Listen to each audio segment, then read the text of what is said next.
She had been working as a temp at the company for 2 years. She had no idea the boss was her biological mother. She worked hard every day. She was always polite to her co-workers. She was willing to do anything, from making tea to running errands. All she hoped for was to become a full-time employee. But on the day they announced the results, a new hire suddenly showed up and took her position right out from under her. Liv was shocked when she saw who it was. It was her college classmate. They had just had dinner together the night before, but her classmate hadn't said a word about this. Liv was furious. She confronted her classmate to ask what was going on. Her classmate said she had a rich father and wanted to see Liv feel inferior, acting tough when she was clearly broke. That kind of attitude disgusted her classmate. Liv couldn't take it anymore. She punched her classmate in the face. They got into a fight. They ended up at the police station. The classmate's father came and sorted things out. On their way out, the man apologized to Liv on his daughter's behalf, but he also said something. "That's just how the world works." Those words completely broke Liv. She couldn't hold back her tears. Her mother saw her daughter's pain from behind. It hurt her deeply. She knew her daughter had her job stolen through connections and was humiliated. She hated herself for being powerless, for letting her daughter suffer so much. So she decided to reunite Liv with her biological parents. Liv couldn't accept it right away.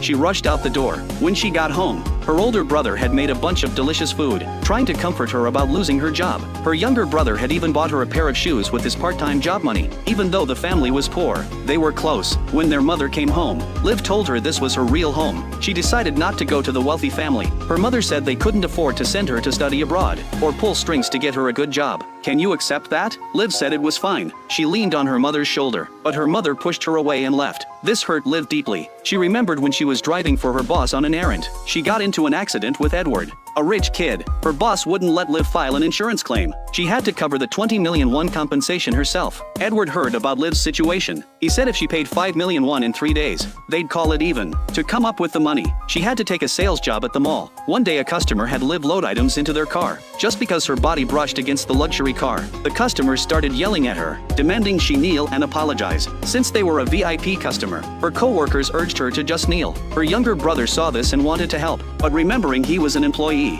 he didn't dare. He could only feel angry and heartbroken. To keep her job, Liv had to kneel, letting the customer humiliate her, but she still got fired. The reason was why she didn't kneel sooner. Watching his sister's defeated figure, her brother cried. On her way home, Liv ran into Edward, who was waiting for her. Edward was originally just going to let her off with an apology, but Liv was in a bad mood. She snapped back before he could finish. Angry, Edward demanded the full 20 million won. Walking home in the dark, Liv thought about all the unfair treatment she'd endured, and her family's financial situation. She finally broke down crying. In that moment, reality completely crushed her. Helpless, she called her wealthy mother. The wealthy mother heard her daughter was at rock bottom over just 20 million won. Thinking about her daughter's suffering, tears immediately streamed down her face to spare her biological daughter from suffering. This woman actually pretended her daughter was adopted and sent her to reunite with the wealthy family. When Mr. Soo found out, he wanted to tell his daughter the truth, but Mrs. Soo said it was too late. Liv had already decided to go to her wealthy parents. "If you tell her the truth now, you'll lose both daughters." Mr. Soo believed his daughter wouldn't leave them for money. He found Liv and asked why she wanted to leave the family. Liv said she wanted to go. She poured out all the grievances she'd held onto for years, all because they were poor. Then she ran off, leaving Mr. Soo shocked and heartbroken. Liv went home and made a big meal. She told her family about her background and her decision to leave. Though the family was surprised, they supported Liv's decision. Meanwhile, Mr. Soo went to their old house. Back then, the family had lived happily. After his business failed, things became what they are now. Mr. Soo snapped out of it and rushed home in a cab. Liv was saying goodbye to her family. The wealthy mother's secretary had come to pick Liv up. Mr. Soo passed right by her. After getting out, he learned Liv had just left. Unable to let go, Mr. Soo immediately ran after her, but he couldn't catch up. He fell to the ground. When Liv arrived at her new home, Edward happened to be coming home. Turns out the rich kid demanding 20 million won was her brother. Now they were both awkward. Inside, she briefly introduced herself to the family. Everyone gave Liv a welcome gift. The wealthy mother took Liv to her new room. She saw Liv bow to thank the servants, and told her she didn't need to do that with the help. As a young lady, a simple nod would do. Her first meal at home left Liv bewildered. Looking at all the silverware on the table, she had no idea which to use. Her father proposed a toast to celebrate Liv's return. Everyone raised their champagne glasses. Only Liv picked up her water glass. After someone reminded her, she quickly switched glasses, thinking they were going to clink glasses. She was the only one who stood up. She quickly sat back down and drank, trying to hide her embarrassment. Halfway through dinner, Liv's brother suddenly came over, saying he wanted to give her a welcome gift. It was a limited edition custom necklace. Edward insisted on putting it on her himself. Liv reluctantly accepted the gift, while also feeling her family's warmth. Next, The wealthy mother arranged a makeover for Liv. Facial, skin care, haircut, manicure, the whole 9 yards. After the transformation, Liv looked completely different. The wealthy mother was very satisfied. The next morning, the wealthy mother gave Liv a task. She handed her a stack of money, told her to spend all 30 million won today. Hearing such a huge amount, Liv was so shocked she could barely get her words out. The first lesson of being a wealthy heiress is learning how to spend 30 million in one day. Liv walks into the mall. She heads straight to the clearance section. The clothes she picks out only cost 80,000, but she pulls out a check for 1 million to pay. The clerk can't make change. Liv has no idea what to do. She has no choice but to go on a shopping spree at the designer stores. After shopping, both her hands are full of shopping bags, but she still has a thick stack of checks left. For the first time, she's stressed about not being able to spend enough money. She comes up with an idea. Buy clothes for her foster parents and siblings. She brings everything back to her foster mother's house. Jisoo happens to come home. She sees her sister looking completely different. Jisoo is furious. She throws everything out. Jisoo hates that her sister chose the wealthy family. Their foster father passed out chasing after her car that day. When Liv hears this, she immediately asks about her foster father's condition. Just then, her brother Edward calls. Turns out their wealthy mother is worried that Liv doesn't know how to spend money. She's sending Edward to teach her how to spend it. Edward hears Jisoo's voice on the phone. He immediately understands the situation. To save Liv from embarrassment, he says he'll meet her at the mall in half an hour. Liv goes back to the mall to find her brother. Edward sees she only has a few things in her hands. He asks if she still has a lot of money left. He wants to take her shopping again. Liv refuses. On the way home, her brother hands Liv 20 million back. He tells her if she wants to be wealthy, she needs to follow the rules of the wealthy. When they get home, their wealthy mother wants to check Liv's taste. Liv prepares to show her the clothes, but mom asks her to show the receipts instead. Liv freezes. She still pulls out the receipts. After looking them over, mom discovers half the money was spent on her foster parents. Mom teaches her a lesson. Money should be spent according to the giver's wishes. She warns Liv not to do this again. Fitting into a wealthy family isn't easy. Her brother finds Liv and criticizes her. He says mom gave you money to spend, but you only thought about your foster parents. Did you even consider our feelings? Liv is speechless. She returns to her room and sees the gifts from her parents. She feels deeply ashamed.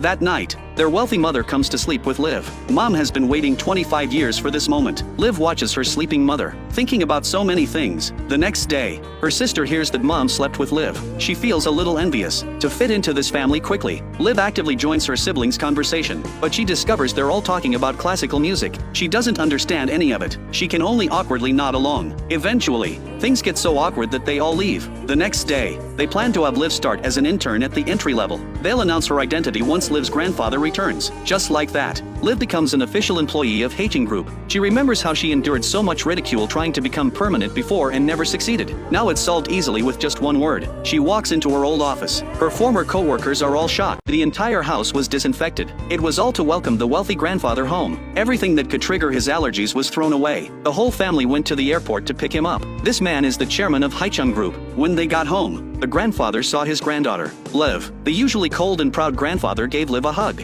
Her sister was very surprised to see this. The timing for revealing Liv's identity had already been planned in the grandfather's mind. He asked Liv to be in charge of planning the company's 40th anniversary celebration. After Edward helped Liv succeed, her true identity could be revealed naturally. The next day, Liv's wealthy mother was having a gathering with a group of rich women. One of the women mentioned Liv. She asked the mother to call Liv over to meet them. In reality, she just wanted to embarrass Liv. The wealthy mother couldn't refuse directly, so she called Liv, asking her to go to the art gallery, and specifically emphasized that someone wanted to meet her. Liv said she had been working in the archive and was dirty all over. Her mother pretended not to hear, told her to come in an hour, and hung up. Liv sensed something was off, so she called her brother to explain the situation. Edward immediately understood what was going on, and quickly arranged for a car and a makeup artist. After meeting up with her brother, Liv hurried to do her makeup. Although her mother was chatting, she was very nervous inside, worried Liv might make a scene. After finishing her makeup, Liv went to the parking lot. Clothes, shoes, and bags were already laid out on the side. Edward picked out everything and immediately headed to the art gallery. He told Liv, "Your performance today will directly affect the family's reputation. Hold it together for 30 minutes and do your best." The rich women had been waiting for a long time, and asked if Liv's mother wasn't coming. Just then, the front door opened. Liv's wealthy mother nervously closed her eyes. Liv walked in dressed like a socialite, greeting everyone gracefully. Seeing Liv's outfit, her mother finally relaxed. She said, "We're talking about art," and told Liv to step aside for now. But one of the women deliberately made things difficult, asking Liv if she liked art. Unexpectedly, Liv said she was very interested, and could name the artists of the works around her. The woman continued to test her, asking her to comment on other pieces. Liv looked around, and spoke fluently about the style and characteristics of one painting. Even Liv's mother was shocked, not expecting her daughter to have such knowledge of art. Seeing the other women both jealous and envious, her mother felt very satisfied. Half an hour later, Edward came to pick up Liv. When she came out, her mother hugged her. At that moment, she felt proud to have Liv as her daughter. On the way back,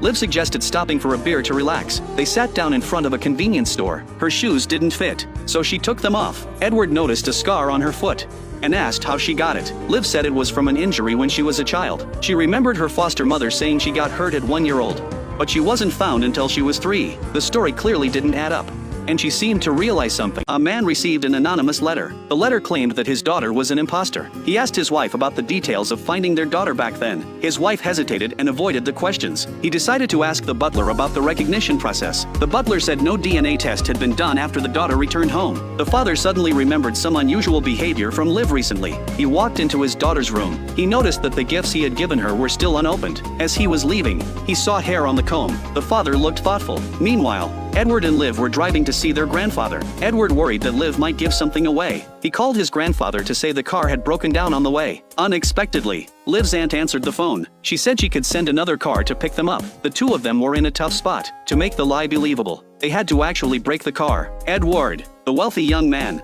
had no idea how to fix cars. Liv quickly looked up tutorials online. Then she crawled under the car to cut the wires. Edward worried about her safety. He told her to stop, but Liv had already successfully cut the wires. She crawled out from under the car. Her face was dirty, but she was smiling happily. Seeing her sunny smile, Edward's heart raced. He couldn't look at Liv. He even stammered when speaking. At that moment, their grandfather called. He said there was a traffic jam and they should leave early. They didn't need to go anymore. The two of them finally got out of trouble. In the following days, thanks to Liv's efforts, the company anniversary celebration went smoothly. Halfway through the celebration, the father noticed Liv looking tense and uneasy. His doubts grew stronger. He excused himself to his wife and left. He took the hair from the comb to run a DNA test. The celebration ended successfully. The mother couldn't help smiling at her daughter's excellent performance, but Liv felt guilty. She couldn't look her mother in the eye. At the after party, Edward drank with the employees. After dinner, he arranged for the staff to leave by car. When he returned, he found Liv missing. He found her crouching around the corner. Seeing how much effort she had put into the event, Edward said, "You did a great job." Liv thanked him for all his help during this time. She said, "We can't see each other anymore." Tears streamed down her face. Edward felt heartbroken seeing her cry. He cupped her face and kissed her slowly. Both of them wished time could stop at that moment. Suddenly, a beam of light shone on them. It pulled them back to reality. Liv panicked and ran away. After returning, neither of them could calm down. They kept thinking about what had happened. They couldn't sleep the entire night. The next day, at the celebration venue, Edward overheard employees talking. They said Liv had burned her hand while saving a little girl. He immediately started looking for her. When his calls went unanswered, he ran to a nearby hospital to inquire. Finally, he waited for Liv at the entrance of the venue. Edward rushed over to check her hand injury. He asked loudly why she hadn't answered his calls. He said he had been really worried. Everyone around was watching them. Seeing Edward so nervous, Liv seemed to realize his feelings. The father took out a piece of paper and showed it to Liv. It was a DNA test report. Liv was so scared that she knelt on the ground to explain. The father, realizing she had known the truth all along, became even angrier. He immediately kicked her out of the house. Liv didn't know where to go. She could only walk in the direction of home. The more the father thought about it, the angrier he became. He went straight to the Soo family to settle the matter. He demanded that Mr. Soo hand over the real daughter. Joey was terrified when she heard this. She ran out of the house. Both fathers chased after them, but the girls were already gone. The wealthy father, in a rage, knocked Mr. Soo to the ground. He shouted at him, questioning his right to be a father. Mr. Soo immediately knelt and begged for forgiveness. Liv, watching from a distance, was terrified. She covered her mouth and ran away. Edward arrived at the scene and grabbed the father. Finally, the conflict was calmed down. Liv ran through the streets, lost and disoriented. She had nowhere to go. Eventually, she ended up spending the night at a massage parlor. The parents couldn't reach either daughter. They split up to search the streets. Late at night, Joey returned home. She saw Mr. Soo making phone calls to find his daughter. Angry, she said, "You only care about Liv." Then she ran to her room, crying. Edward went home and explained to his parents. He said Liv had told him the truth long ago. She planned to confess after the company celebration, but his mother wouldn't listen. She slapped him across the face. Liv slept the entire day until staff woke her up. She checked her phone and saw many missed calls. She decided to call Joey back. They agreed to meet at a designated spot. Liv wanted to comfort her sister, but Joey slapped her as soon as they met. Liv was shocked and asked why. Joey said she had lied to everyone. She poured all her anger onto Liv. Liv felt deeply wronged. No one had ever asked her feelings before. She broke down and ran away. Mrs. Soo went to the wealthy family to apologize to the mother, but the mother said she wanted to ruin Liv. She wanted Liv to never get a proper job. She wanted Mrs. Soo to regret her original decision. After being missing for days, Liv arrived at the seaside. She remembered the happy times with her family. Now, all of it was gone because of Mrs. Soo's selfishness. She looked at the photos with Edward on her phone. She sent all the photos to Edward. Then she threw her phone into the sea. Edward was very worried about Liv. Every night, he searched near her home. Suddenly, he received a photo from her. He immediately called back, but her phone was already turned off. Joey could no longer tolerate her parents' favoritism toward Liv. She packed her bags and told her parents she was going to the wealthy family, no matter how her parents pleaded. She still took a car and left. Mrs. Soo knelt on the ground, regretting her decision. She had lost both daughters. Liv, feeling utterly hopeless, walked into the mountains. She took out a bottle of sleeping pills. She poured the pills into her hand and swallowed them all. She lay on the ground, endlessly apologizing to her family. Maybe this was the only way to end it. Julie, the daughter who had been missing for years, returned to the wealthy family. Her father welcomed her with a buck straight into the room. Ignoring them, she heard the room was decorated according to the tastes of the other daughter, Liv. She immediately said she didn't like it. She demanded that everything be replaced. Julie went downstairs and saw the big TV. She wanted to turn it on. Her mother said the household rule was no TV at night. Julie instantly argued, asking why they even had a TV if it wasn't meant to be used. Her mother was so frustrated she complained to her husband. How can two daughters grow up in the same house and be so different? She said. The next morning at breakfast, Julie ate without any manners. Her mother watched in exasperation. She brought the housekeeper to Julie's room. She told Julie she could decorate it however she wanted, thinking of smart and obedient Liv.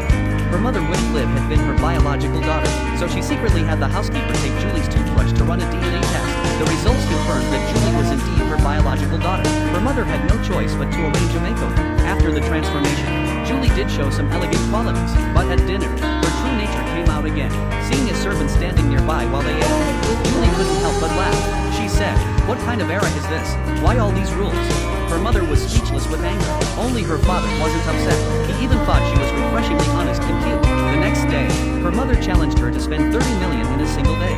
Watching Julie leave, she sighed, hoping Julie would be better at spending money than Liv. Julie didn't go to luxury stores. She went straight to a wholesale market. She saw the clothes she once couldn't afford. This time, she bought everything in the row. Back at home, her mother checked the purchases. As usual, she found that all of them were cheap. She asked Julie for the receipts and totaled the expenses. It turned out she had spent less than 3 million. Julie said she donated the rest. Her mother's face turned pale with anger. The next day, when Julie returned from work, she noticed her room had changed. Opening her closet, it was full of designer clothes. The drawers were packed with gold and silver jewelry. The housekeeper explained that her mother had thrown out all of Julie's old things. Julie rushed outside and saw the garbage truck ready to leave. She ran into her brother, Edward, and asked him to drive after the truck. Soon after, her mother saw Julie and Edward bring the clothes back. Julie packed up the designer clothes her mother had bought and said she planned to return them. Her mother was frustrated that her adoptive parents had raised Julie this way. She even said that, for Julie's sake, she hadn't called the police to put her adoptive parents in jail. Hearing this, Julie finally exploded. She blamed her mother for losing her in the first place. Angry, she stormed back into her room. She remembered how her adoptive mother, just to buy her the clothes she liked, would cut her sister's budget to make it happen. At that moment, the news about the granddaughter being swapped reached the grandfather. He rushed back immediately to discuss a plan with the couple. The scene then shifted to a remote mountain. An elderly man was gathering herbs when he found a girl lying on the ground. He took her to the hospital for treatment. The girl slowly opened her eyes. Once a wealthy girl, Liv now looks like a farmer. To pay off medical bills, she does work heavier than most men. George was delivering goods when he accidentally found the missing Liv. She looked completely hopeless. It was heartbreaking to see her like that. George urged her to come back with him. Liv refused. George went to Liv's creditors to understand the situation. He offered to pay off her debt. The creditor told him that Liv had once tried to commit suicide and was saved. George was shocked. The man had also arranged for his wife to sleep in the same room as Liv. It was to prevent her from hurting herself again. He also gave her a lot of work to help her forget the pain. Watching the girl he had secretly admired for years, George felt deeply for her. He decided to stay and help her with farm work. Meanwhile, Edward arrived at the place where Liv had gone to see her sister. He checked nearby surveillance footage. He discovered that Liv had gone to the train station, holding Liv's photo. He asked around. Suddenly, he remembered a photo Liv had sent him before her phone was turned off. He immediately had his assistant track the last location of her phone. Edward returned to his office, looking at a photo of himself and Liv. He fell into thought when he received the phone location from his assistant. Edward immediately drove out to find her. Liv saw that George had spent all his time here. She didn't want to hold him back. She decided to go back with him. She said goodbye to the couple who had been taking care of her. Before leaving, the man paid her wages. Liv was grateful for their care during this time. On the way back, Edward also arrived. He saw Liv in the car. He slammed on the gas and then braked sharply in front of George's car. He opened the door and pulled Liv out. Excitedly, he asked why she hadn't returned his calls. Liv coldly replied, "What does it matter to you?" Then she got back in the car and left. Edward was left stunned. Liv didn't want to face her family. George arranged for her to stay at her sister's house. The next day, he got her a job at his woodworking shop. When Edward learned Liv hadn't returned home, he went to George. He asked where Liv had gone and why she wasn't home. George gave him the address of the workshop and told him to find out himself. Edward went to the workshop. He saw the lifeless, worn-out Liv. He handed her a document. He said he had found a job for her. Liv took the document and said, "Let's not see each other again." She left with a blank expression. Looking at her now, Edward's eyes were full of pity. Meanwhile, the vice president asked Liv's adoptive father to come to the company. They expressed their gratitude. They had traced the place where his daughter had been abandoned years ago. If he hadn't saved her, she might have died long ago. So they decided not to hold him responsible. They hoped he could comfort Liv properly. The adoptive father said Liv had been missing for a long time. After leaving, the adoptive father suddenly collapsed. Edward happened to see it. He immediately took him to the hospital. The doctor had the father undergo a full body checkup. Ignoring advice, he left the hospital and rushed to the police station. He asked about any recent deaths of young women. Seeing the exhausted adoptive father, Edward couldn't bear to watch him suffer like this. He stepped forward and told him the address of Liv's workshop. He said Liv was doing fine and he didn't need to worry. After hearing this, the adoptive father immediately went to find his daughter. He coincidentally came face to face with her as she walked out.